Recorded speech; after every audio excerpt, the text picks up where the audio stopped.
Hey, good morning and welcome to another Monday Morning Mobility. I'm Jeff Blanchard and I'm back to offer a little bit of help from a physical therapist perspective. It's my passion to help people improve their quality of life by helping them decrease pain and increasing movement and activity. And today's topic is going to be a little bit about imaging. So oftentimes I'll have patients that will come in and maybe they're told by their doctor that they're going to get some imaging, they're going to get an x-ray or an MRI, but they haven't had an x-ray or MRI. Or maybe the doctor didn't bring up an x-ray or an MRI, and so they come in and they say, shouldn't I have an x-ray or an MRI so you know what you need to do or you need to look at, and so you can best help me? So I'm just here to tell you that a physical therapist doesn't need an x-ray or an MRI to do an excellent job with you and doing a thorough evaluation. And actually, sometimes an x-ray and MRI will tend to bias us maybe a little bit away from possibly what could be the right answer. So, and I'm not saying that I don't like to see an x-ray and MRI. If one's been done, I prefer to be able to see it. My point is that oftentimes what we see in an x-ray or an MRI shows us things that don't really matter because those things are not causing the pain that you are coming in to see us for. So let's say, for example, you come in to see us for low back pain. And let's say you've had an x-ray and the x-ray says that you have degenerative changes in your low back, and it might say that there's a degenerative disc or more than one degenerative discs, or maybe there's degeneration in the joints, and so it talks about those degenerative changes, and that might be a little bit concerning to you to hear about degenerative changes in an x-ray about your spine, because isn't that something that's horribly wrong, and shouldn't somebody fix this problem? And the actual truth is that you wouldn't exactly expect to see somebody who's, say, 60 years old without some gray in their hair, right? Most people are going to turn gray as they're getting up towards their 60s or 70s. Or let's say some wrinkling in the skin. You would expect to see that in somebody who's aging. So degeneration at the joint level is just a natural part of aging. So this happens in many of our joints. The spine is just an example. And so we typically see that the discs start to shrink. So most people, by the time they're 60, they'll say, well, when I was 25, I used to be 6 feet tall, and now I'm only 5'10". So where did the 2 inches go? Well, those 2 inches typically go with discs that are getting thinner, joints that are getting thinner, as well as people with their posture starts to change and they start to look more like this. I just lost an inch in my posture. So, but again, back to that x-ray, I wanted to show you an example of what maybe what a good x-ray versus a maybe not so good x-ray would be.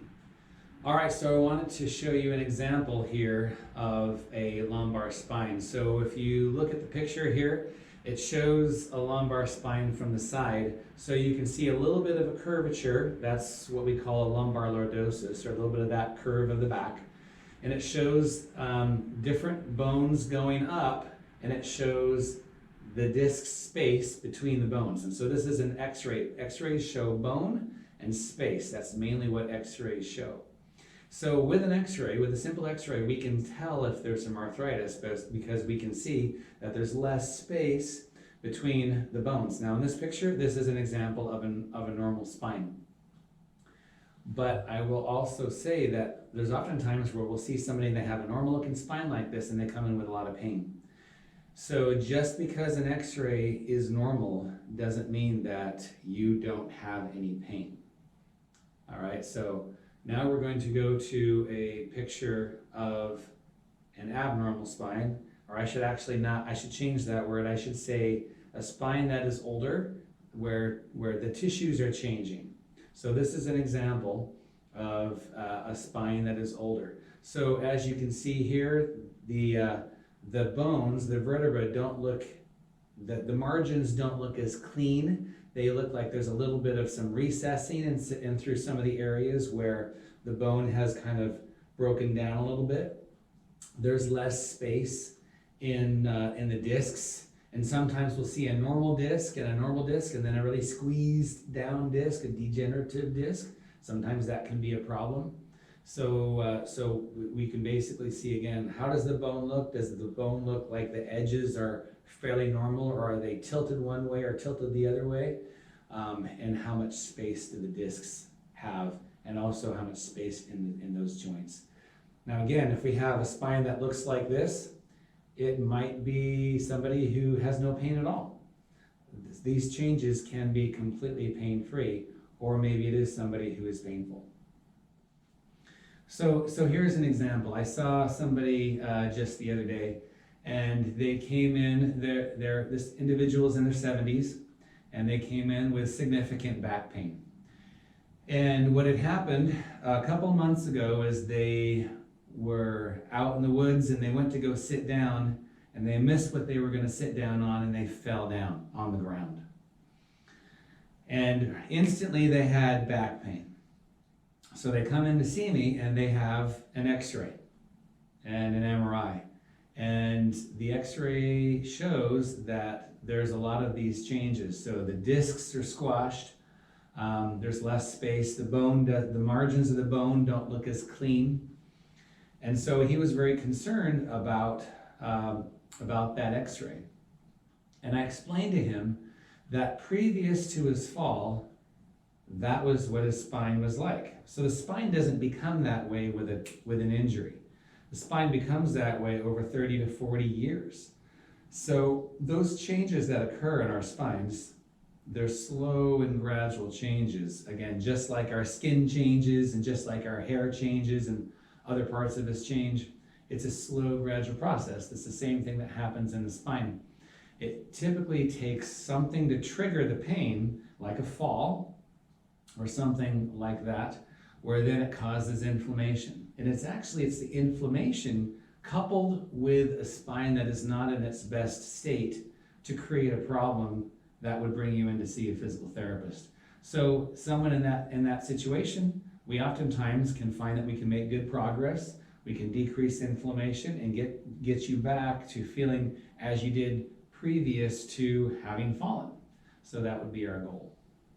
So the last thing I want to talk about is just the difference between an x-ray and an MRI and, let's say, an ultrasound. So an x-ray, as I mentioned before, it shows bone and space. So an x-ray helps us know if there's a fracture or if there's arthritis.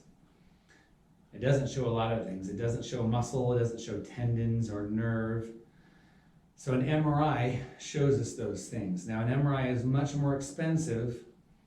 So if we don't need an MRI, we typically try to avoid having an MRI. But if we need one, because we have to look at those tissues, then maybe an MRI will be ordered. So an MRI, again, it shows if there's a disc that is bulging or a disc that's herniated, or if there's a tear somewhere, there's some kind of a significant change in the soft tissue, MRIs will show that. An ultrasound will show changes in tendon and muscle. And so oftentimes they'll do an ultrasound to show like if there's a torn tissue, torn muscle, torn tendon. It's less expensive than an MRI. So oftentimes in the shoulder, we'll have people, like if we're thinking there's a rotator cuff tear, instead of doing an MRI of the shoulder, they'll do an ultrasound of the shoulder because it's less expensive, but it shows the tear and it shows how large the tear is. And so we have an idea of what we're working with. Again, we don't need the ultrasound before you come into physical therapy. You can come into physical therapy with no imaging, and we can typically determine here if we would recommend imaging, and that would be something that we would talk about with your doctor, or if we don't recommend imaging and we proceed with the physical therapy. So I'd like to thank you again for joining this morning. Joining me for this Monday morning mobility. If you enjoy this episode, please share it with somebody or leave us a review. And if you have a topic that you'd like to have me talk about, please let me know. Until next time, choose movement or over being sedentary, because motion is lotion.